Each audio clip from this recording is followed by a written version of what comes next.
Hello everyone. आज से हम एक नया टॉपिक स्टार्ट करने वाले हैं। हम जो आज स्टार्ट करेंगे आर्टिकल का टॉपिक को स्टार्ट करेंगे और इसमें हम छोटी छोटी चीज़ों को डिस्कस करेंगे कि आर्टिकल्स में बहुत सारी जगह कंफ्यूजन हो जाता है। कई बार साउंड को लेके कंफ्यूजन हो जाता है, कई बार लेटर को लेके कंफ्यूजन हो जाता है। तो वो सारी चीज़ें आज हम यहाँ डिस्कस करेंगे।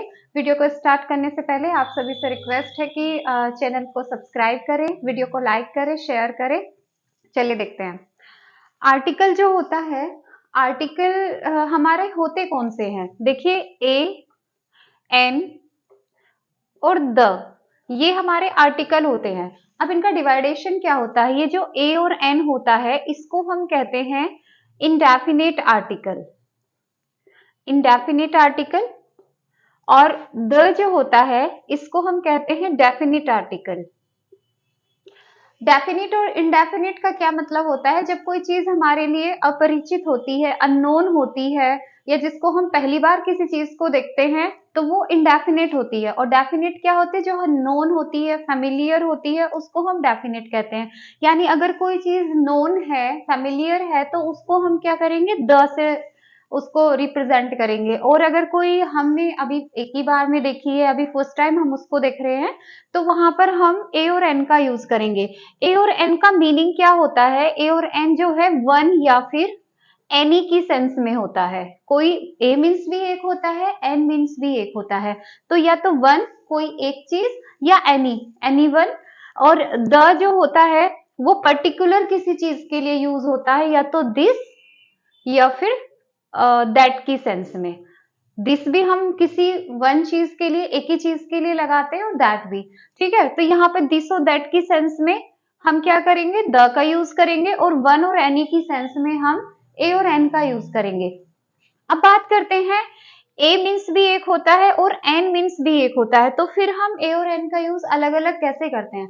एक्चुअली हमारे जो अल्फाबेट्स होते हैं उनमें हमारे एक कुछ लेटर होते हैं, जैसे ए, ई, आई, ओ, यू, ये लेटर्स होते हैं हमारे। तो इन लेटर के साथ में ऐसा जैसे नॉर्मली एक टर्म है उसमें बोलते हैं कि जब ए, ई, आई, ओ, यू से कोई वर्ड स्टार्ट होता है तो वहां पर हम क्या लगाते हैं? उनके साथ में हम एन का यूज करते हैं। ठीक है, जब ए, ई, आई, ओ, यू से कोई लेटर, कोई वर्ड हम स्टार्ट कर रहे हैं तो वहां पर एन का यूज करेंगे। और जब इन रेस्ट ऑफ द जो लेटर है हमारे, जो इनसे अलग जो भी जो बचे हुए हैं, जैसे बी है, सी है, डी है, बाकी जितने भी लेटर बचे हुए हैं उन सबके साथ में हम किसका यूज करते हैं? ए का यूज करते हैं। इन 5 लेटर्स को हम क्या कहते हैं? वोवेल्स कहते हैं। और बाकी जो लेटर बच जाते हैं उनको हम कॉन्सोनेंट कहते हैं। ठीक है, कॉन्सोनेंट लेटर या वोवेल लेटर ये होता है। तो कॉन्सोनेंट अगर दिए गए हैं, इनसे अलग जितने भी लेटर हैं, अल्फाबेट है, अगर वो दिए गए हैं तो हम ए का यूज करेंगे, और ये दिए गए हैं तो हम एन का यूज करेंगे। लेकिन कई बार कंफ्यूजन हो जाता है। पहले इनका एग्जाम्पल देख लेते हैं, जैसे आई स अ डॉग। तो यहाँ पर एक ही वन की बात चल रही है, वन नंबर की बात चल रही है, एक डॉग। ठीक है, a dog means one dog. ठीक है, तो यहाँ पर हमने ए लगाया और डी से स्टार्ट हो रहा है, यानी कॉन्सोनेंट से स्टार्ट हो रहा है, तो इसलिए भी हमने यहाँ पर क्या लगाया है? ए लगाया। इसी तरीके से आई एट एन एप्पल। तो एप्पल जो है ये क्या है? एप्पल ए से स्टार्ट हुआ, और ये ए क्या है? हमारा वोवेल है, तो इसलिए हमने यहाँ पर क्या लगाया है? एन लगाया है। तो एक जो नॉर्मल जो इसका रूल है वो ये है कि जब कोई लेटर, जब कोई वर्ड वोवेल से स्टार्ट होता है तो हम एन का यूज करते हैं, लेकिन वो वर्ड हमारा सिंगुलर होना चाहिए, क्योंकि ए और एन जो है वो वन की सेंस में यूज होता है। तो उसके लिए वो वर्ड हमारा सिंगुलर होना चाहिए। तो अगर वोवेल से स्टार्ट है तो हम एन लिखेंगे, और अगर कॉन्सोनेंट से स्टार्ट है तो हम ए लिखेंगे। ये चीज हो जाती है। अब इससे अलग भी इसके बहुत सारे रूल्स होते हैं। कई बार जो लेटर हमारे वोवेल से स्टार्ट होते हैं उनके साथ हम ए लिखते हैं, और जो कॉन्सोनेंट से स्टार्ट होते हैं उनके साथ में हम एन लिखते हैं। तो उन रूल्स को भी आगे डिस्कस करते हैं। यूनिक बुक, ये यूनिक जो है ये किससे स्टार्ट हुआ? यू से स्टार्ट हुआ। अगर देखा जाए तो ये यूनिक में जो यू आया है ये क्या है? वोवेल है हमारा। लेकिन वोवेल के अकॉर्डिंग अगर यहाँ पर हम अपना आर्टिकल लगाएंगे तो इसके अकॉर्डिंग हमारा एन आना चाहिए। लेकिन इसको निकालने का कि कहाँ पर ए आएगा कहाँ पर एन आएगा, एक बहुत अच्छा सा तरीका है। क्या है वो? कि जब हम हिंदी सभी ने पढ़ी हुई है, अ से अनार सभी ने पढ़े हुए हैं, तो उसमें एक वर्णमाला जो होती है उसमें स्वर और व्यंजन होते हैं। जो हमारे स्वर होते हैं वो 11 होते हैं। स्वर जो होते हैं हमारे 11 होते हैं। जैसे कौन कौन से होते हैं? अ, आ, ई, ई, ओ, उ, ए, आई, ओ, औ, अं, अण। ये हमारे अंग, सॉरी यहीं तक होते हैं। तो ये हमारे स्वर होते हैं। अगर हमारा वोवेल जो है ये साउंड प्रोड्यूस कर रहा है, ये वाले सारे साउंड्स अगर वो दे रहा है तो उसके सामने हम एन लगाएंगे। और अगर वो ये साउंड नहीं दे रहा है, इसके अलावा कोई भी साउंड दे रहा है, जैसे क ख ग घ ये वाला साउंड दे रहा है वो, तो फिर वो कॉन्सोनेंट में आ जाता है। चाहे वो वोवेल ही क्यों ना हो, लेकिन अगर साउंड उसका दूसरा निकल रहा है तो वो कॉन्सोनेंट में आ जाएगा। अब वापस आते हैं टॉपिक पर। Unique book. अब यूनिक जो ये यू है, ये वाई यू का साउंड दे रहा है, यानी कि ये यूनिक बुक। तो यहाँ पर यह साउंड है और यह साउंड हमारा इसमें स्वर में नहीं होता है, यह साउंड हमारा किस में होता है? व्यंजन में होता है। ठीक है, तो यहाँ पर ये जो है वोवेल नहीं है, तो इसलिए यहाँ पर इसके साथ हम क्या लगाएंगे? ए लगाएंगे। यानी कि अगर हम देखें ए और एन का यूज पूरा पूरा का पूरा कंप्लीटली किस पर डिपेंड है? साउंड पर डिपेंड है। अगर साउंड हमारा वोवेल का है तभी हम एन लगाएंगे, और अगर साउंड हमारा कॉन्सोनेंट का है तो चाहे वो वोवेल ही क्यों ना हो वर्ड, लेकिन उसका साउंड क्या हो रहा है? कॉन्सोनेंट का साउंड हो रहा है। तो हमारा वोवेल जो है वो लेटर पे डिपेंड नहीं है, वो साउंड पे डिपेंड है। हमें कौन सी चीज पे ध्यान देना कि कोई वर्ड है तो वो क्या साउंड प्रोड्यूस कर रहा है। तो यहाँ पर अगर हम देखें तो हमारा ये जो यू है ये यूनिक में य साउंड यानी व्यंजन को प्रोड्यूस कर रहा है, इसलिए हम यहाँ पर ए लगाएंगे। इसी तरीके से दूसरा वर्ड है यूनिवर्सिटी। अब यूनिवर्सिटी में भी ये किसका साउंड है? य साउंड दे रहा है, तो यहाँ पर भी अ यूनिवर्सिटी हम लगाएंगे। जैसे एक फ्रेज है वन आइड मैन। अब यहाँ पे ओ जो है ये वोवेल साउंड वोवेल है, बट साउंड किसका दे रहा है? ये अ साउंड नहीं प्रोड्यूस कर रहा है, ये व साउंड प्रोड्यूस कर रहा है।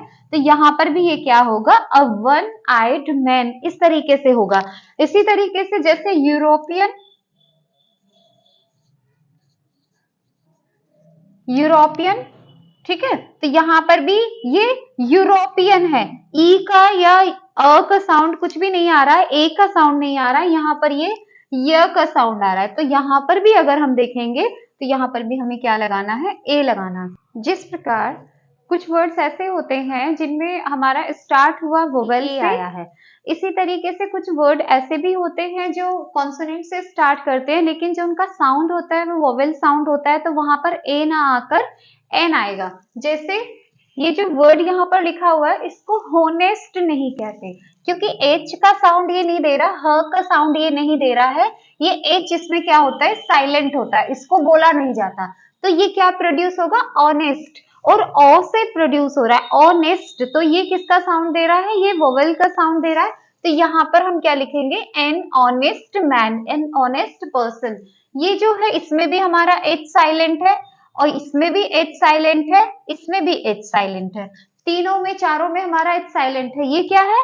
एयर। एयर क्या होता है? जो उत्तराधिकारी होता है किसी का, तो उसको हम क्या बोलते हैं? एयर बोलते हैं। तो ए का साउंड दिया तो यहाँ पर भी एन आएगा। ये क्या है? हावर नहीं होता, जैसे घंटा होता है, टाइम होता है, उसमें हम हावर नहीं बोलते हैं, उसको आवर बोलते हैं। तो अ से स्टार्ट होता है, यहाँ पर भी एन आर बोलते हैं हम। ऑनरेबल होता है, हॉनरेबल नहीं होता। तो हॉनरेबल प्रिंसिपल, हॉनरेबल टीचर्स ऐसे नहीं बोलता, ऑनरेबल बोलते हैं। तो यहाँ पर भी हमारा क्या आएगा? एन आएगा। अब जिस प्रकार हमारे जो वोवेल से स्टार्ट हो रहे थे बट उनका साउंड कॉन्सोनेंट का था, तो इसलिए उनके सामने हमने ए लगाया था। इसी प्रकार ये कॉन्सोनेंट से स्टार्ट हो रहे हैं लेकिन इनका साउंड किसका है? वोवेल का है, इसीलिए इनके सामने हमने एन लगाया है। कुछ फॉर्म होती है, शॉर्ट फॉर्म्स होती हैं, जैसे कि उसके जैसे एलएलबी हुआ, एमए हुआ, एमपी हुआ, एमएलए हुआ, एसआई हुआ, ठीक है। इस तरीके से बहुत सारे शॉर्ट फॉर्म्स होती हैं, तो उनमें भी उनकी जो अगर हम फुल फॉर्म को लिखें तो फुल फॉर्म का साउंड अलग होता है और शॉर्ट फॉर्म का साउंड अलग होता है। जैसे एमएलए की सॉरी, एमएलए की अगर फुल फॉर्म देखें तो मेंबर ऑफ लेजिस्लेटिव असेंबली होता है, तो यहाँ पर इसको एम को हम क्या लिखेंगे, मेंबर। और इस मेंबर में ये जो है एम, ये किसका साउंड दे रहा है, म का साउंड ये दे रहा है। लेकिन अगर हम इसी की शॉर्ट फॉर्म, अगर हम कंस्ट्रक्टेड फॉर्म को देखेंगे तो यहाँ पर ये एम क्या कैसे लिखा जाएगा, ऐसे लिखा जाएगा।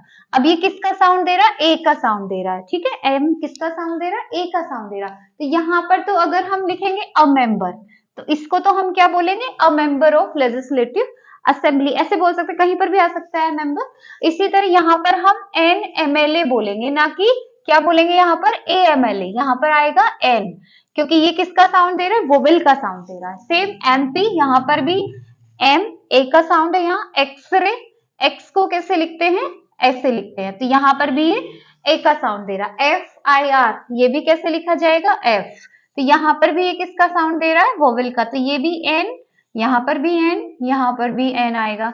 लेकिन वही अगर इनकी फुल फॉर्म देखी जाए तो फुल फॉर्म इनकी चेंज हो जाती है, तो उसमें उसके अकॉर्डिंग हम लिखते हैं, ये चीज होती है। अब ऐसे कौन से लेटर होते हैं इसमें अल्फाबेट्स में जिनके साउंड उनकी देखेंगे तो वो किस कौन कौन से हैं, एफ है, एच है, एल है, एम एन आर एक्स, ये वाले जो लेटर है इनसे जब हम शॉर्ट फॉर्म बनाते हैं तो ये हमेशा किसका साउंड प्रोड्यूस करते हैं, वोवेल का साउंड प्रोड्यूस करते हैं, तो इसलिए इनके सामने हम क्या रखते हैं, एन लिखते हैं। तो ये वो सारे लेटर्स हैं।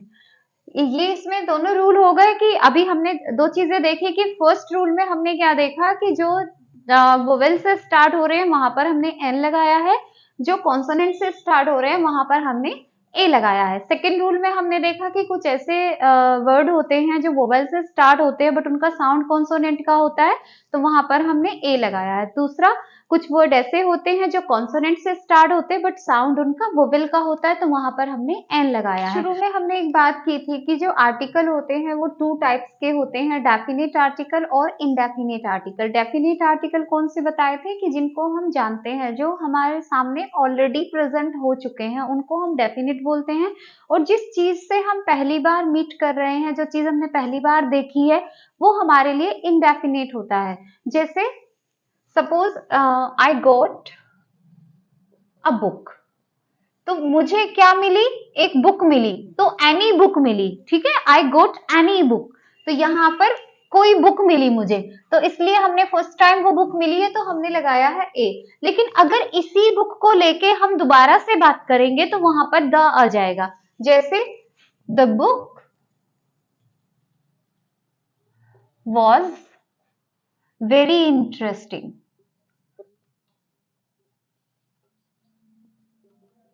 तो बुक कैसी थी, बहुत ही अच्छी थी, ठीक है। तो यहाँ पर ये बुक हम रिपीट हुआ है, तो यहाँ पर ये फर्स्ट टाइम है, यहाँ पर ये सेकंड टाइम रिपीट हुआ है, तो सेकंड टाइम रिपीट हुआ है तो यहाँ पर ये क्या हो गया, हमारा द हो जाता है यहाँ पर। इस तरीके से ये यहाँ पर किस तरीके से यूज हुआ है, इनडेफिनिट की तरह यूज हुआ है।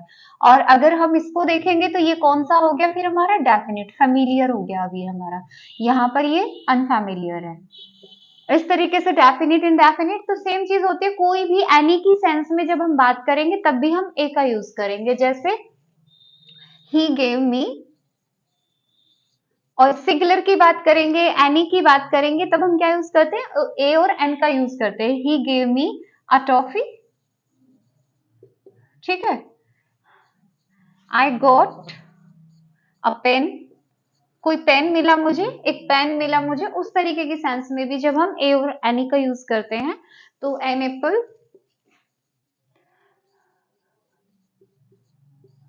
ठीक है, यहाँ पे इस तरीके से एन एप्पल हमने यूज किया है, ठीक है। कुछ भी हो सकता है सेंटेंस,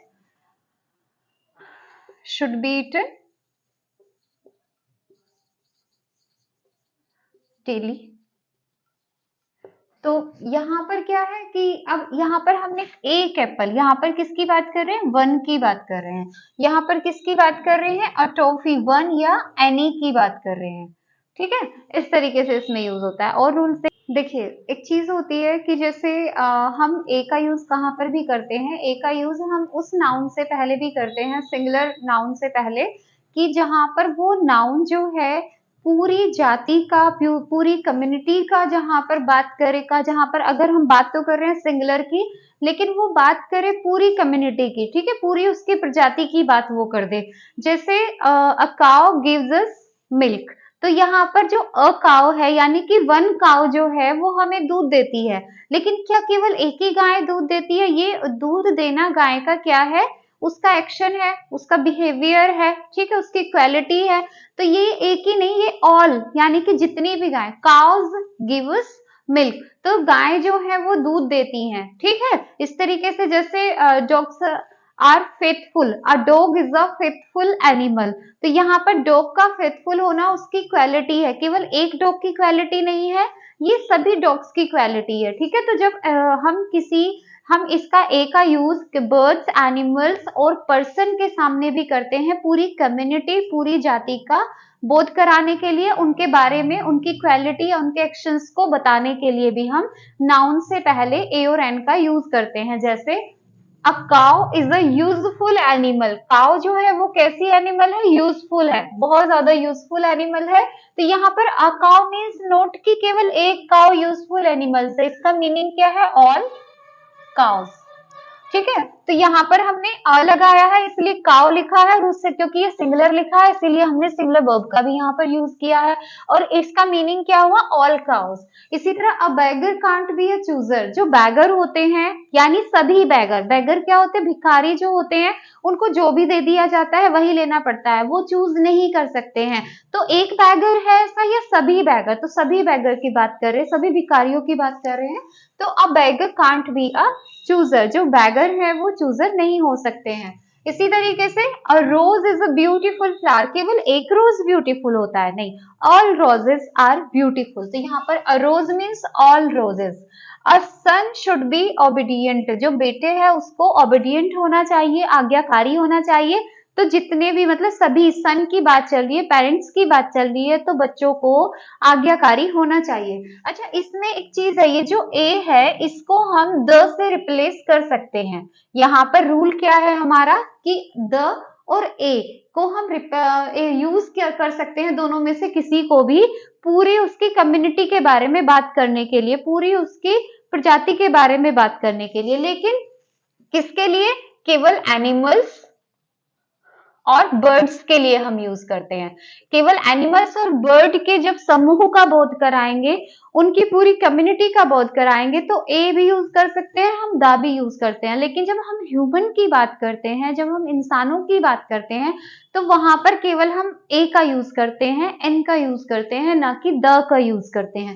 तो यहाँ पर ये जो है अ सन शुड बी ओबीडियंट, ये इसको हम द से रिप्लेस नहीं कर सकते। लेकिन a rose is a beautiful flower, यहाँ पर हम कर सकते हैं the rose is a beautiful flower. The beggar can't be a chooser, the cow is a useful animal. तो यहाँ पर द और ए जो है वो रिप्लेसेबल है, बट ह्यूमन की सेंस में केवल ए का यूज करेंगे, न कि द का, यानी डेफिनिट का यूज हम यहाँ पर नहीं करते हैं। तो ये रूल, हमारा नेक्स्ट रूल क्या है कि अब प्रॉपर नाउन जो होता है, प्रॉपर नाउन वो काउंटेबल में नहीं लिया जाता। प्रॉपर नाउन जो होता है उसके सामने हम आर्टिकल, जो ह्यूमन नेम होते हैं उनके सामने हम आर्टिकल का यूज नहीं करते, ना डेफिनिट का यूज करते हैं ना इनडेफिनिट का यूज करते हैं। लेकिन रूल क्या है कि अगर हम किसी कोई इंसान है, उसमें किसी दूसरे जो फेमस इंसान है उसके जैसी कुछ क्वालिटीज हैं, तो वो प्रॉपर नाउन हुआ। उसमें उसकी क्वालिटीज को जब हम बताएंगे तो वो प्रॉपर नाउन कॉमन नाउन बन जाएगा। क्यों? क्योंकि हम उस पर्सन की बात नहीं कर रहे, उस पर्सन की क्वालिटीज की बात कर रहे हैं। तो जब हम प्रॉपर नाउन को एक कॉमन नाउन की तरह दिखाते हैं, तब भी हम उससे पहले ए का यूज करते हैं। कैसे यूज करते हैं? जैसे अ शायलोक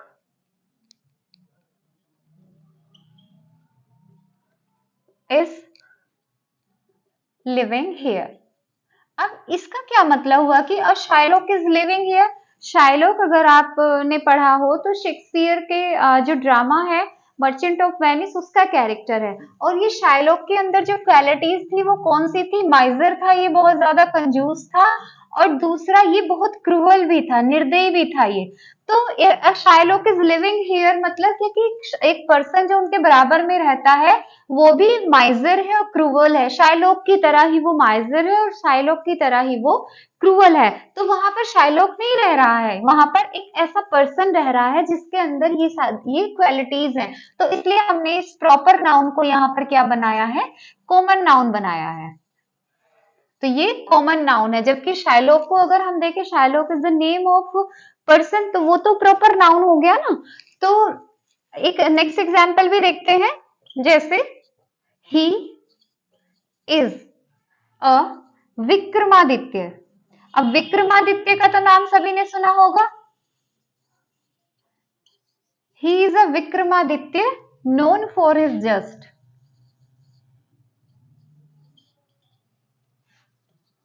जस्ट से क्या मतलब है? यहाँ पर जस्टिस, न्याय। तो ही इज अ विक्रमादित्य, वो कौन है? ये ही जो है वो कौन है? विक्रमादित्य। यानी कि विक्रमादित्य क्या यहीं पर बता दिया गया, जो न्याय के लिए जाना जाता है। तो यहाँ यानी कि ये जो पर्सन था विक्रमादित्य, जो किंग थे, वो कैसे थे? वो बहुत ज्यादा न्याय प्रिय थे, हमेशा न्याय करते थे, जस्टिस को महत्व देते थे। तो इसलिए इस पर्सन के अंदर क्या है? विक्रमादित्य जैसी क्वालिटी है। ठीक है। तो यहाँ पर ये पर्सन जो है विक्रमादित्य नहीं है, विक्रमादित्य की जैसी क्वालिटी वाला पर्सन है। ठीक है। तो यहाँ पर ये क्या है? कॉमन कॉमन नाउन बन गया, ना कि प्रॉपर नाउन बन गया। आज इसको यहीं तक रखते हैं, नेक्स्ट वीडियो में इसको आगे को कवर करेंगे। Thank you so much.